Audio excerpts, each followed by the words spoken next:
Hey there, Walt Hester. I'm here at Via Cafe with Stef. Hi.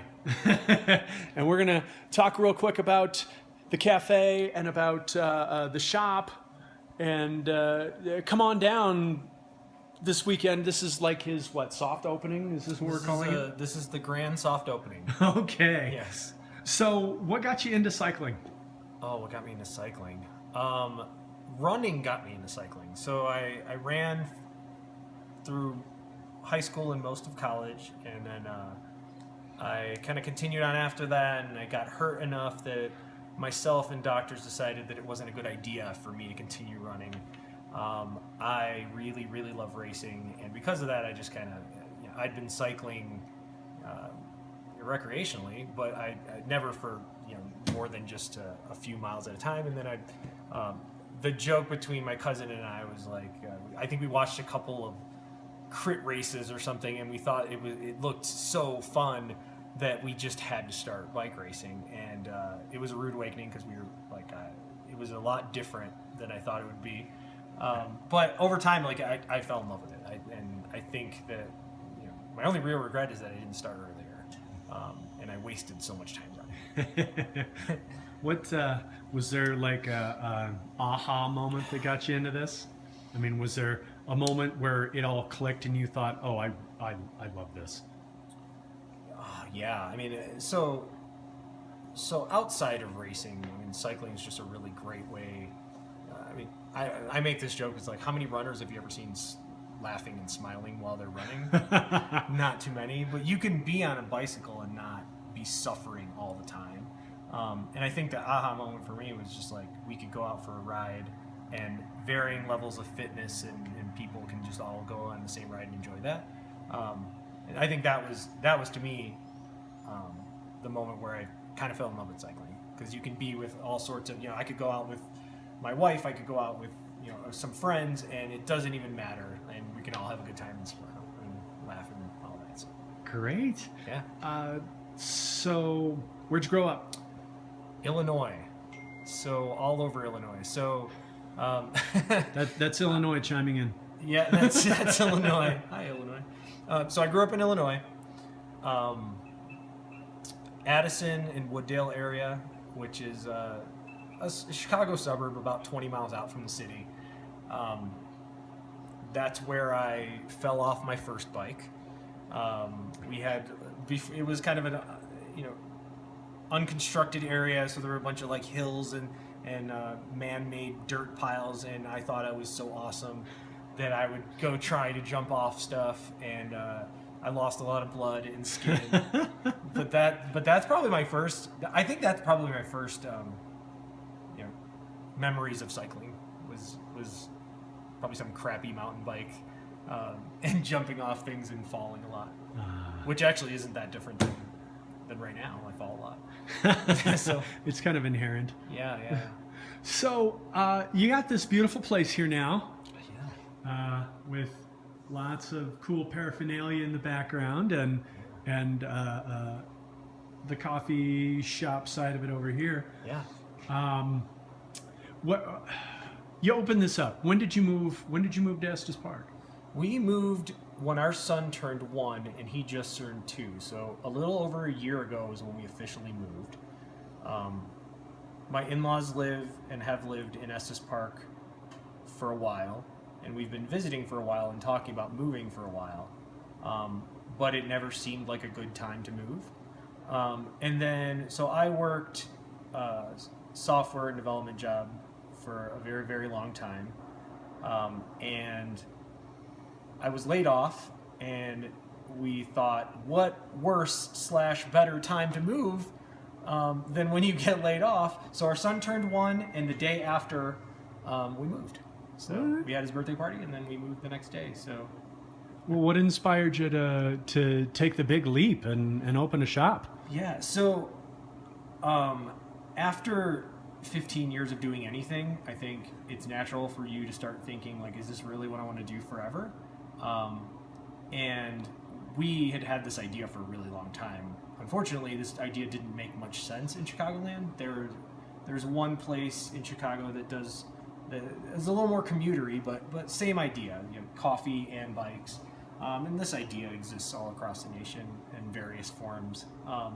But I think what I loved about the idea is, Estes has so many cyclists, and what's missing is a place for all of those cyclists to kind of meet so we can act as a hub, and people that all ride the same things and have the same interests can all meet each other. And that's actually really great, because that has been happening, and every time it happens, I get a kick out of it and I smile, because that's the reason for this, is like giving people a reason to meet the other people in town that have the same interests, and just may never have run across each other while riding a bike. Yeah. So. All right. Yeah.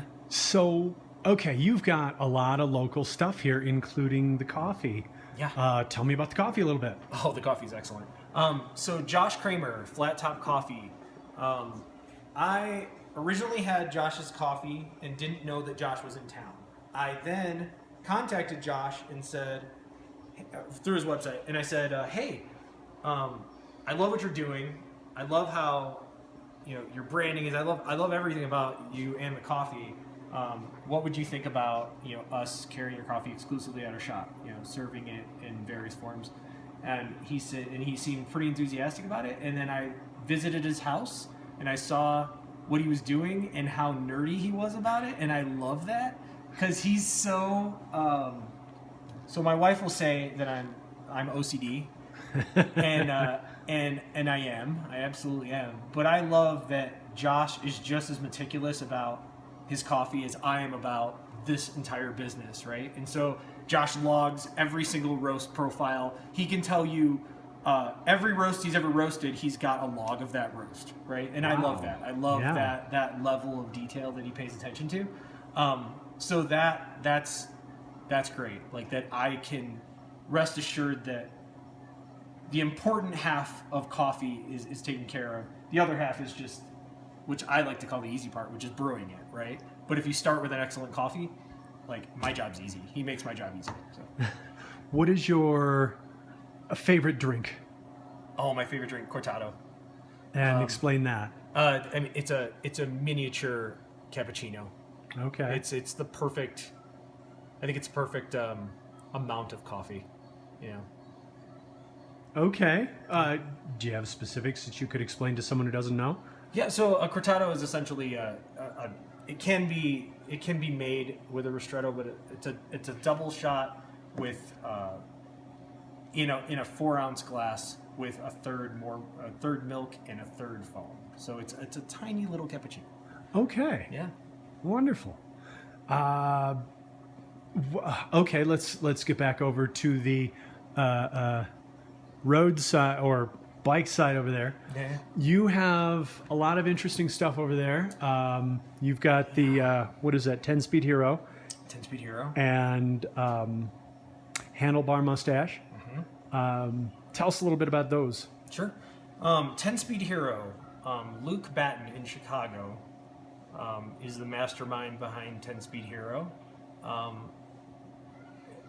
What I love about 10-speed Hero is it becomes like the lifestyle brand for cycling, when I feel like it never really had a lifestyle brand. I mean, outside of like nicer apparel like Castelli and all of the really serious brands, like 10-speed Hero, what they bring, I think, is just something fun.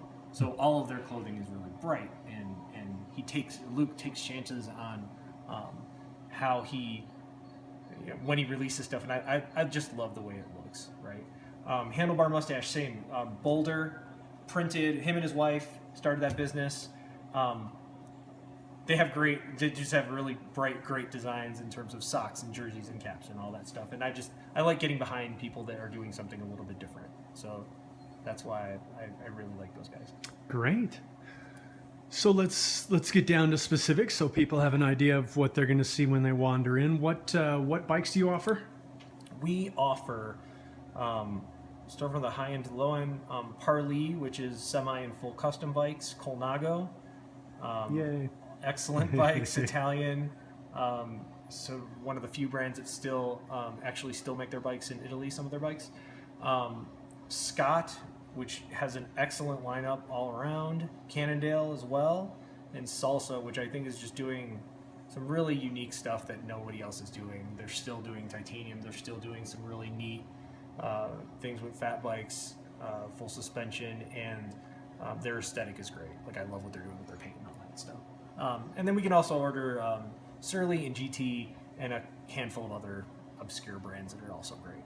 So. Oh, wonderful. Yeah.